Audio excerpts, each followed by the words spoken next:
그러므로 사람들은 그를 경외하고 그는 스스로 지혜롭다 하는 모든 자를 무시하시느니라. 오늘 생명 양식은 욥기 37장 1절부터 24절까지 말씀입니다. 엘리후의 말이 이어집니다. 이로 말미암아 내 마음이 떨며 그 자리에서 흔들렸도다. 하나님의 음성 곧 그의 입에서 나오는 소리를 똑똑히 들으라. 그 소리를 천하에 펼치시며 번갯불을 땅끝까지 이르게 하시고 그 후에 음성을 발하시며 그의 위엄찬 소리로 천둥을 치시며 그 음성이 들릴 때에 번개를 멈추게 아니하시느니라. 하나님은 놀라운 음성을 내시며 우리가 헤아릴 수 없는 큰 일을 행하시느니라. 눈을 명하여 땅에 내리라 하시며 적은 비와 큰 비도 내리게 명하시느니라. 그가 모든 사람의 손에 표를 주시어 모든 사람이 그가 지으신 것을 알게 하려 하심이라. 그러나 짐승들은 땅 속에 들어가 그 처소에 머무느니라. 폭풍우는 그 밀실에서 나오고 추위는 북풍을 타고 오느니라. 하나님의 입김이 얼음을 얼게 하고 물의 너비를 줄어들게 하느니라. 또한 그는 구름에 습기를 실으시고 그의 번개로 구름을 흩어지게 하시느니라. 그는 감싸고 도시며 그들의 할 일을 조종하시느니라. 그는 땅과 육지 표면에 있는 모든 자들에게 명령하시느니라. 혹은 징계를 위하여 혹은 땅을 위하여 혹은 긍휼을 위하여 그가 이런 일을 생기게 하시느니라. 엘리후는 엄위하신 하나님을 묘사하고 있습니다. 하나님이 천둥과 번개 가운데 하시는 말씀을 들으라고 합니다. 세상을 지으신 하나님께서는 친히 지으신 세상을 또한 다스리시며 우리에게 말씀하신다고 합니다. 하나님은 우리 모든 사람이 바로 하나님이 지으신 피조물임을 알기를 원하신다고 합니다.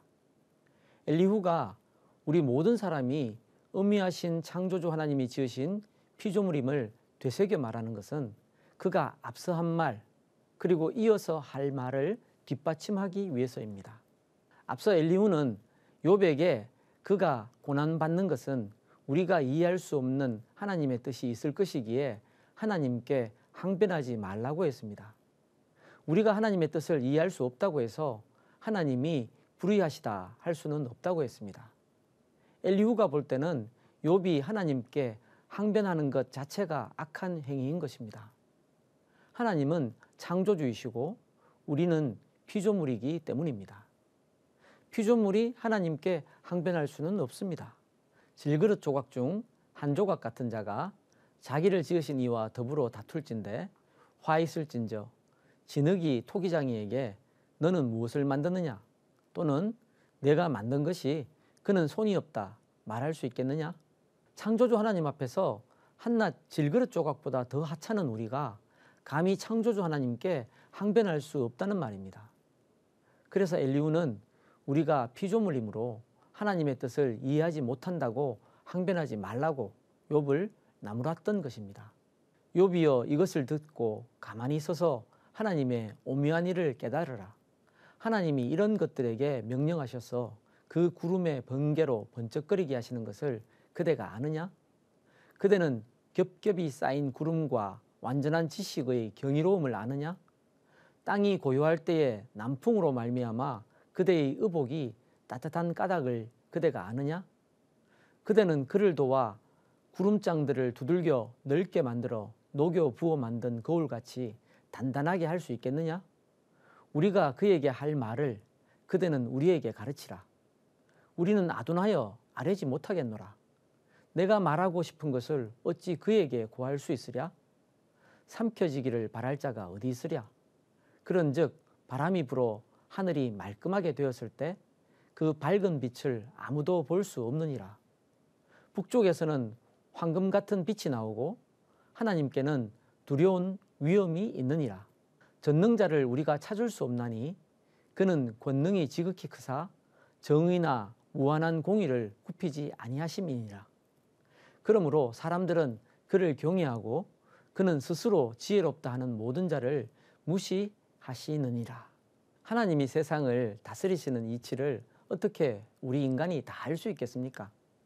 모르는 것이 당연합니다. 과학기술의 발달, 특히 의학 지식과 의료기술의 발전은 오늘날 우리 인간을 교만하게 만들었습니다.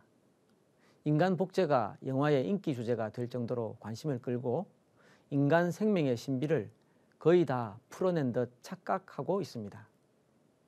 그런 우리 가운데 등장한 것이 코로나 바이러스입니다. 이것을 어떻게 극복할 수 있을지 전혀 갈피를 못 잡고 있습니다. 하나님은 신앙의 영역에 국한된 분처럼 여기며 신자들조차도 현재 코로나 상황과 신앙은 별개라고 생각하는 것 같습니다. 하나님이 세상을 지으시고 다스리신다고 믿으면서 하나님의 통치와 현재 우리 상황이 별개라고 생각하는 것은 앞뒤가 맞지 않습니다. 욥이 자신이 당하고 있는 고난의 이유를 몰라 하나님께 항변했던 것처럼 지금 우리도 하나님께 항변하고 싶은 것이 당연합니다. 왜 이런 상황을 허락하시는지 저도 무척 궁금합니다. 하지만 만약 엘리후가 우리 앞에 있다면 그 입을 통해 하나님은 우리를 나무라실 것 같습니다. 질그릇보다 하찮은 우리가 감히 우리를 지으신 창조주 하나님께 항변하다니요? 대신에 엘리후는 오늘 본문 마지막 구절이며 자신의 긴 연설의 마지막 말을 우리에게 던질 것 같습니다. 그러므로 사람들은 그를 경외하고 그는 스스로 지혜롭다 하는 모든 자를 무시하시느니라. 하나님이 엘리후의 입에 넣어주신 이 진리는 이미 욥의 고백을 통해서도 말씀하신 진리입니다.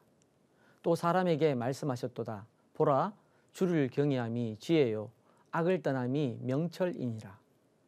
여호와 하나님이 지혜의 근원이심을 고백하고 있는 점에서 욥과 엘리후는 하나입니다. 코로나 상황에 있는 우리도 왜 이런 상황을 허락하시는지 하나님께 항변할 것이 아니라 여호와 하나님이 지혜의 근원이심을 고백하며 우리 주 하나님께 지혜를 구해야 할 것입니다. 삼위일체 하나님이 우리 영혼을 구원하시는 은혜를 베풀어 주실 뿐 아니라 우리가 살고 있는 이 세상을 다스리시고 계심을 믿는 우리가 먼저 하나님이 지금 코로나 문제도 풀어주실 수 있는 유일하신 분임을 믿어야 할 것입니다. 이와 더불어 코로나 상황의 근본 문제를 풀기 위해 애쓰고 있는 이들에게 지혜와 명철을 주시도록 우리 주님께 간구합시다. 성도들이 회개하고 겸비하여 하나님을 구할 때 하나님 아버지께서 자녀들의 간구에 반드시 응답하실 것입니다.